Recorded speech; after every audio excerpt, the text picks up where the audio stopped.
Hi guys! Today we are going to talk about 10 things teenagers wish parents knew. So my name is Ashley Hudson and I am a licensed marriage and family therapist specializing working with teenagers and young adults.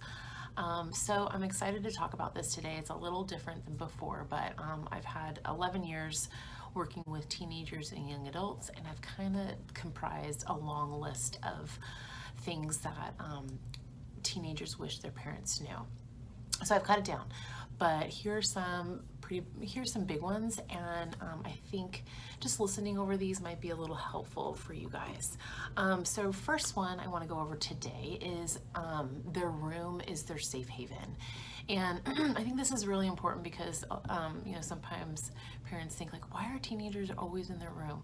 And something I want you to kind of know is teenagers being in their room just really helps with them, with their creativity, regulating their emotions, coping, also reflecting on their actions.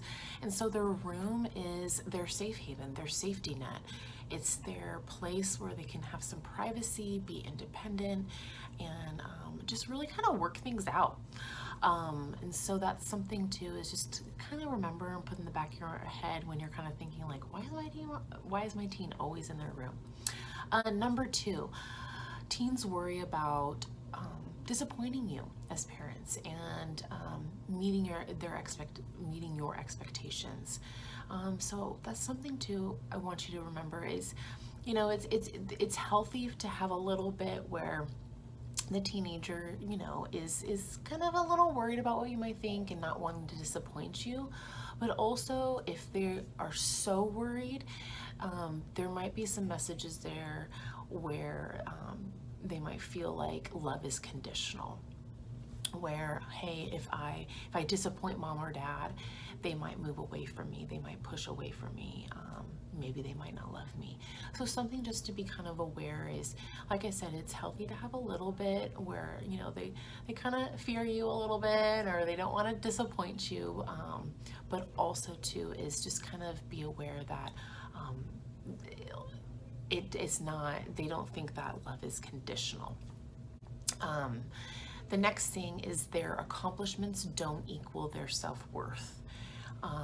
Sometimes parents are so busy with so many different things, and so we tend to kind of praise the good stuff, right? Like we praise like the accomplishments, good job on that goal today, good job on that A, great job, valedictorian, like we're just praising those accomplishments, and it can send the message that their accomplishments equal their self-worth. And so I think it's really important to really try to pull those qualities that you see of them being a good person, a good friend, a good son or daughter, so that not their accomplishments don't define who they are. It's not everything. It's not the whole picture of who your child is, who your teenager is. Next one, number 4. This is a big one. They want you to trust them. They want opportunities to build, like to earn your trust. And to have those opportunities, you gotta trust them a little bit with those opportunities. And so a lot of times I've heard this where teenagers want their parents to trust them, that they've tried really hard to get good grades and to make good decisions, and they want their parents to trust them.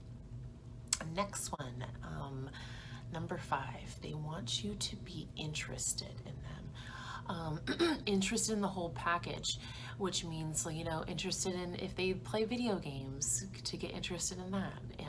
If they're interested in anime or streaming, they want you to be interested in that.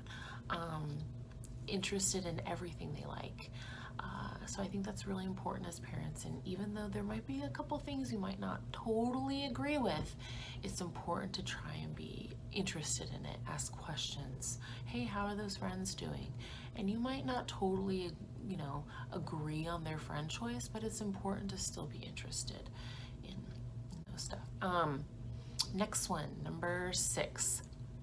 They want to feel like you were on their team. And I think this is really important because sometimes when we're kind of coming at them with the,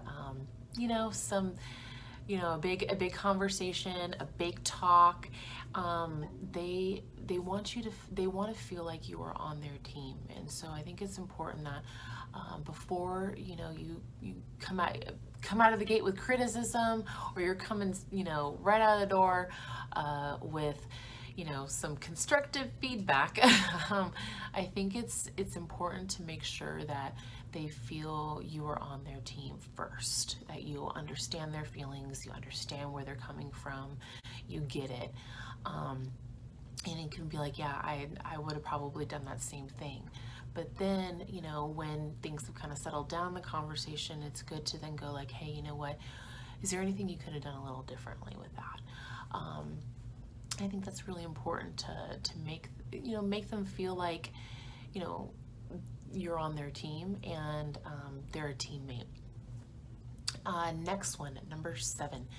Allow time and space to follow up. So I think sometimes we'll have a big talk with them, and then we want to come out, like we want to come back to them, like what are they thinking? What do they reflect on?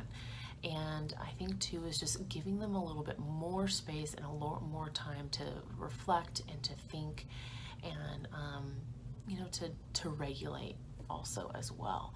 So just making sure you give them a little bit more time and space for follow-up. Number 8, not every talk needs to be a lecture. I think this is a tough one. If every talk is a lecture to them, what's going to happen is if you go, hey, I want to talk to you, they're going to go, 1, they're going to think like, oh my gosh, what did I do wrong? Or 2 is they're going to shut off their ears. And they're going to be like, great, it's another lecture, I'm just going to shut it off, because they feel like they're just doing something wrong every single time. Oh, I'm doing something wrong again, or I'm not getting it right again.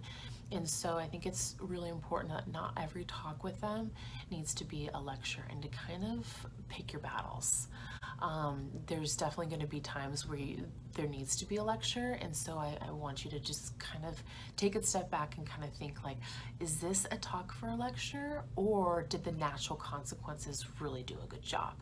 If the natural consequences did a good job, let's not do the lecture. Let's just kind of sit with them. And then let's see, next. Boundaries. They want boundaries. Even if they might fight with you, they need boundaries. They're going to test you, they're going to come at you, but it's so important as a parent to have boundaries, because it sends the message that you care about them, you love them, and you want what's best for them, and you want them to succeed. So they secretly want those boundaries. Even if they fight you, even if they push against you, they secretly want those boundaries, because it shows that you really do care about them. And then lastly, say I love you. Say I love you after a fight, after an argument, after yelling at each other and you've cooled down, after being disappointed in them, after constructive feedback. Saying I love you is so important. They want you to say it to them. They need to hear it, because I think in the back of their mind they might be questioning like, well, does my parent love me? Or will they love me after this? And I think it's so important for them to start learning what unconditional love is. And unconditional love is, hey, I know you made a mistake. I know you're not perfect. I'm disappointed in you, but I love you, and I will never stop loving you. So that's that's it. Those are the 10 things. I hope one of them was helpful for you today. And I have other parenting videos with some tips on my YouTube channel if you want to check that out as well. All right, guys, have a good day. Bye.